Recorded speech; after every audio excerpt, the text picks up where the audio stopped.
Baik, Assalamualaikum warahmatullahi wabarakatuh. Perkenalkan, nama saya Najur Mahabba dengan NPM 2208260257 dari kelas 2022C, Fakultas Kedokteran Universitas Muhammadiyah Sumatera Utara. Pada kesempatan kali ini, saya akan menjelaskan mengenai gangguan bipolar sebagai salah satu syarat untuk memenuhi tugas dari blok psikiatri saya. Baik, Baik, di sini sudah ada mind map mengenai gangguan bipolar yang sudah saya selesaikan, di mana sebelum kita mengetahui bipolar itu bagaimana, kita harus mengetahui apa sih sebenarnya bipolar itu. Jadi, sebagaimana yang kita ketahui bersama bahwa bipolar adalah gangguan mood yang terdiri dari paling sedikit satu episode manik, hipomanik, ataupun campuran yang biasanya disertai dengan adanya riwayat episode depresi mayor. Jadi, pasien-pasien ataupun penderita bipolar dikatakan bipolar jika dia sudah memenuhi dua episode. Jadi bipolar, bi artinya dua dan berarti dua polar ataupun dua fase. Yaitu bisa dia manik dicampur dengan depresi ataupun hipomanik dicampurkan dengan si depresi mayor. Nah, kita harus tahu kenapa sih bisa seseorang itu mengalami gangguan bipolar. Jadi ada beberapa hipotesa-hipotesa yang menyebabkan terjadinya gangguan bipolar. Yang pertama genetik. Jadi berdasarkan beberapa penelitian, nah penderita yang memiliki riwayat keluarganya mengidap bipolar ataupun mengalami gangguan bipolar, itu lebih besar faktor resikonya penderita tersebut mengalami bipolar juga, ataupun keturunannya mengalami bipolar juga. Nah, yang kedua adanya peran-peran neurotransmitter. Sebagaimana yang kita ketahui, gangguan-gangguan psikiatri itu erat kaitannya dengan beberapa neurotransmitter. Paling penting adalah dopamin, serotonin, norepinefrin, asetilkolin, dan lain sebagainya. Nah, pada gangguan bipolar yang paling berperan adalah dopamin. Nah, dopamin dan serotonin. Jadi ketika dopamin itu meningkat, maka pasien tersebut akan mengalami episode manik ataupun dia akan sangat bergembira, sangat bahagia, dan sangat senang. Nah, sementara ketika dopaminnya menurun dan serotoninnya meningkat, itu pasiennya akan mengalami episode depresi, di mana nanti dia akan sedih, dia akan murung, dia akan merasa bersalah, dan banyak lain sebagainya, bahkan nanti dia akan berpikir untuk bunuh diri. Nah, begitu juga untuk norepinefrin. Jadi, ketika terjadi hyperaktivitas dari norepinefrin, nanti pasiennya akan mengalami episode manik. Sementara kebalikannya, jika terjadi defisit ataupun rendahnya norepinefrin, nanti dia akan mengalami episode depresi. Nah, sementara glutamat nanti akan sangat erat kaitannya dengan si episode manik, dan GABA nanti akan erat kaitannya dengan episode depresi. Jadi kabanya menurun akan mengalami eh, depresi. Lalu yang ketiga adalah stresor psikososial. Jadi ada juga hipotesa stresor psikososial di mana seseorang mengalami gangguan bipolar karena adanya pemicu dari psikososialnya ataupun psikologis dan sosialnya. Ibaratnya apakah ada stresor yang memancing dia, misalnya tekanan dari keluarganya, apakah ekonominya ataupun lingkungannya yang toksik ataupun yang buruk kepada dia. Nah, yang ketiga adalah penyalahgunaan zat. Nah, di sini terutama adalah zat-zat nafza ataupun narkoba, di mana nantinya bisa mempengaruhi sistem saraf pusat sehingga nanti neurotransmitter juga ikut terganggu. Nah, selanjutnya dari etiologi kita harus mengetahui apa-apa saja sih bipolar ini dan bagaimana kriteria diagnosisnya menurut PPDGJ 3 dan juga DSM-5. Nah, jadi menurut DSM-5 ataupun secara globalnya, bipolar itu dibagi menjadi tiga, yaitu ada bipolar 1, bipolar 2, dan juga psikotimia. Nah, apa sih bipolar 1? Jadi di bipolar 1 dikatakan dia mengidap bipolar 1 ketika si penderita ataupun pasien tersebut mengalami minimal satu episode manik penuh yang dapat didahului atau diikuti episode hipomanik ataupun depresi mayor.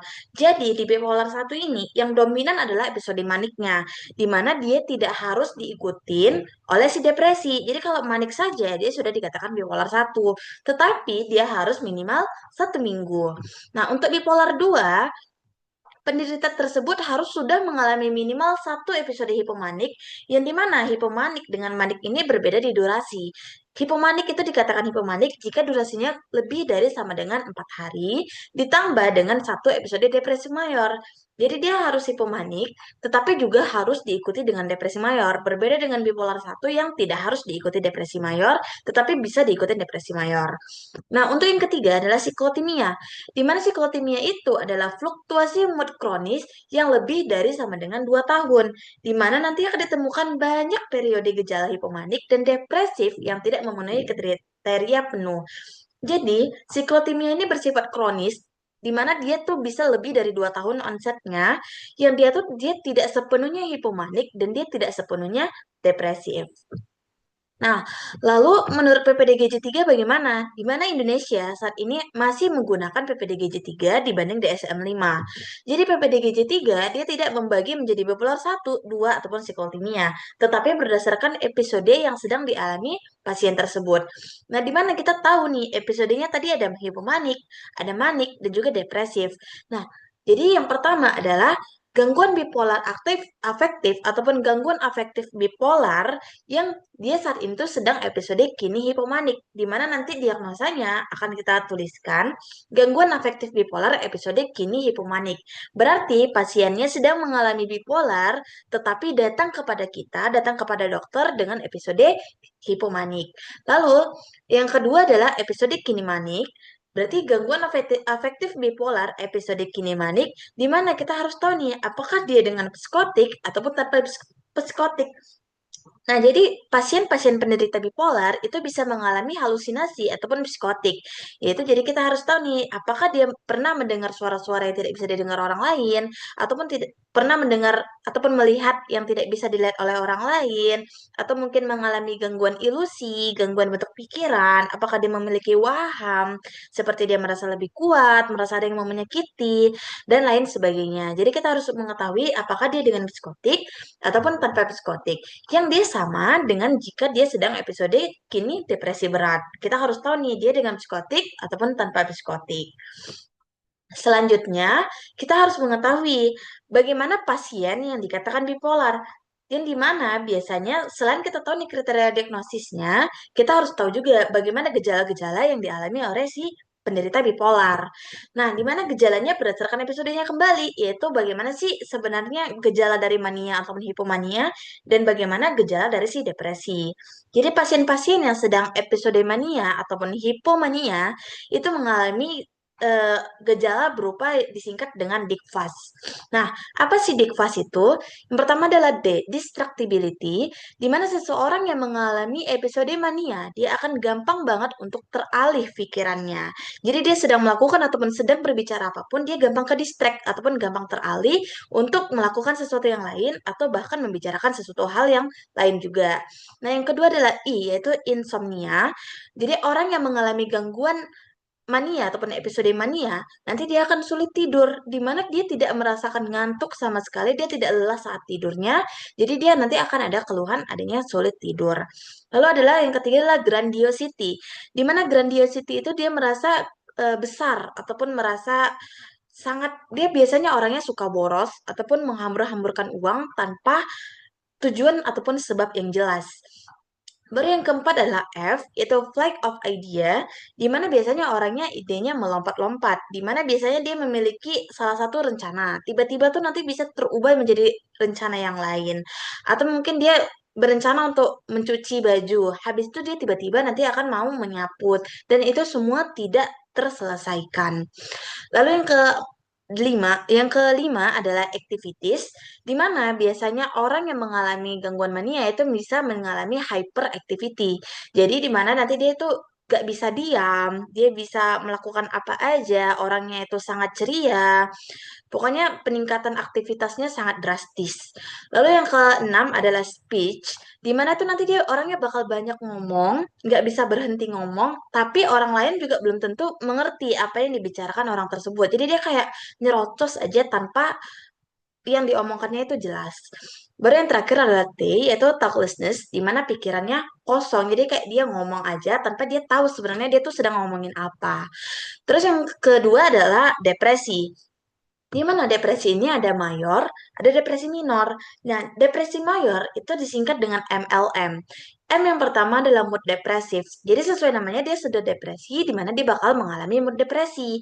Mood depresif, di mana nanti bisa kita tanyakan bagaimana sih 1 bulan ini perasaan dia bagaimana? Apakah dia sedih, murung? Nanti kalau dia sedih, murung, suka mengurung diri, tidak mau berinteraksi, tidak mau bersosialisasi, maka kita bisa mengacu ke mood depresif. Lalu yang L adalah low energy ataupun mudah lelah. Jadi orang yang terkena depresi nanti akan gampang lelah, tidak bisa beraktivitas banyak dan dia ya udah aktivitas sedikit aja dia bisa lelah.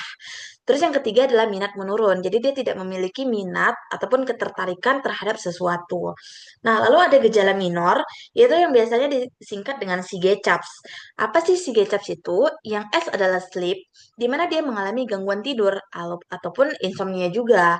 Nah, yang kedua adalah interest ataupun minat. Ya udah sesuai tadi, minatnya menurun, dia tidak tertarik dengan apapun, dia tidak berminat apapun itu tidak akan ada yang membuat dia tertarik. Baru yang ketiga adalah G, yaitu guilty, di mana artinya adalah merasa bersalah. Dia akan merasa sangat bersalah untuk hal yang sebenarnya dia itu bukan kesalahan dia, tapi dia merasa ya udah, itu kesalahan dia. Baru yang keempat adalah energi, di mana dia nanti akan gampang lelah, mudah lelah. Baru yang kelima adalah concentrations, di mana nanti akan sulit berkonsentrasi. Contohnya, misalnya dalam saat anamnesis kita tanyakan pada pemeriksaan psikiatrinya, pemeriksaan status mentalnya, kita suruh dia kurangkan 100 dikurang 7, nanti dia bisa salah menjawab. Atau mengurutkan bulan dari Desember ke Januari, dia akan juga sulit mengurutkannya, dan lain sebagainya. Baru yang kelima adalah yang keenam adalah appetite. Di mana appetite ini adalah selera makan. Nah, orang yang mengalami depresi nanti akan mengalami penurunan selera makan atau bahkan tidak mau makan. Baru ada psychomotor retardation ataupun dia keterbatasan gerak, dia nggak mau gerak, dia nggak mau ngapa-ngapain, ya udah dia mau diam aja. Baru yang terakhir adalah suicide, di mana ini sudah gejala yang parah ataupun gejala ingin bunuh diri. Oke, selanjutnya setelah kita mengetahui bagaimana gejala, klasifikasi, kriteria, dan bagaimana sih orang yang dikatakan bipolar, pastinya setelah kita tegakkan dia diagnosa bipolar, maka kita akan tata laksana pasiennya menggunakan adanya farmakologi dan non-farmakologi. Nah, untuk farmakologi, kita akan memberikan dua, yaitu mood stabilizer, itu sodium divalproate dengan dosis 250 mg dan dikonsumsi 3 kali sehari, ataupun bisa juga kita kasih lithium karbonat, itu dosisnya 300 mg 1 kali sehari. Nah, untuk non-farmakologinya, kita bisa suruh untuk terapi suportif dan juga terapi CBT untuk dia selalu berpikir positif, jangan apapun dikira salah dia atau bagaimanapun. Nah, untuk fase pengobatan dari bipolar ini itu ada 3 fase, yaitu ada fase akut, di mana pengobatan fase akut dilakukan 3 sampai 8 minggu. Lalu untuk fase continuations ataupun fase lanjutannya itu 2 sampai 6 bulan. Lalu fase maintenance ataupun dipertahankan itu selama 1 tahun. Jadi kita harus jelaskan kepada pasiennya bahwa dia harus rutin mengkonsumsi sampai nanti fase maintenance. Biar apa? Biar nanti bipolarnya tidak kambuh. Nah, lalu setelah kita tata laksana, kita jelaskan nih edukasi apa sih yang kita harus kasihkan kepada pasiennya. Itu kita harus kasih tahu kepada pasien dan keluarga pasien bahwa bipolar ini memiliki 2 fase, yaitu 2 fase bipolar. Nanti dia akan sangat murung, itu fase depresi, ataupun sangat bahagia, sangat ceria, semua aktivitasnya meningkat, suka menghamburkan uang, berarti dia itu di fase mania ataupun fase mani. Lalu habis itu kita juga harus memberitahukan kepada pasien bagaimana prognosis dari penyakit bipolar ini. Jadi eh, prognosis dari bipolar itu tergantung frekuensi dan lama episode serta respon terhadap pengobatan. Jadi apakah episodenya itu sudah lama, sudah menetap, itu eh, akan mempengaruhi prognosis dari penyakitnya. Nah, di mana gangguan bipolar 1 akan memiliki prognosis yang lebih jelek daripada depresi. Nah, pasien bipolar ini juga bila sudah sembuh, dia nanti rutin kambuh. Jadi kita harus memberitahukan bahwa sebisa mungkin moodnya itu dijaga ataupun menghindari stresor psikososial yang mungkin suka memicu dia untuk mengalami gangguan bipolar. Nah, mungkin itu saja yang bisa saya sampaikan mengenai gangguan bipolar, di mana yang sudah sampaikan itu mengacu pada referensi dari DSM-5 dan PPDGJ-3 tentunya, yaitu American Psychiatric Association 2022, yaitu Diagnosis and Statistical Manual of Mental Disorder yang eh, kelima, edisi 5. Terus untuk PPDGJ-nya tahun 93 oleh Departemen Kesehatan Republik Indonesia, Pedoman Pegolongan dan Diagnosis Gangguan Jiwa di Indonesia. Di Jakarta, Direktorat Jenderal Pelayanan Medik, Departemen Kesehatan Republik Indonesia. Mungkin itu saja yang bisa saya sampaikan mengenai gangguan bipolar. Kurang dan lebihnya saya minta maaf. Semoga bermanfaat. Assalamualaikum warahmatullahi wabarakatuh.